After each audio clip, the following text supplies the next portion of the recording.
Hi hello welcome back to my channel. Good morning అందరికీ. ఈరోజైతే బాలామృతం పిండితో మనమైతే ఇడ్లీలు చేసుకుందాం ఫ్రెండ్స్. దీన్ని ఇడ్లీలు అనొచ్చు, కుడుములు అనొచ్చు. స్వీట్గా ఉంటాయి. పిల్లలైతే ఇష్టంగా తింటున్నారు. బ్రేక్ఫాస్ట్ కానీ స్నాక్స్కి కానీ చాలా బాగుంటాయి.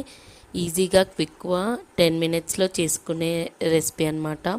నాకు ఈ విషయం తెలియక చాలా ప్యాకెట్స్ అయితే పడేయవలసి వచ్చింది.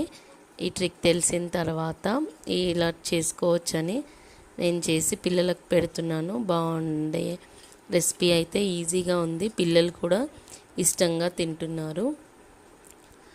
ఫస్ట్ కొంచెం దీన్ని చక్కెర పిండి అని కూడా అంటారు కొంతమంది.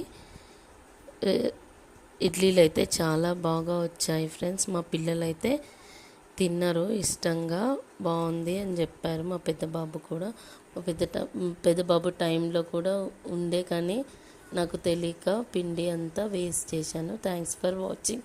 వీడియో నచ్చితే లైక్ చేయండి.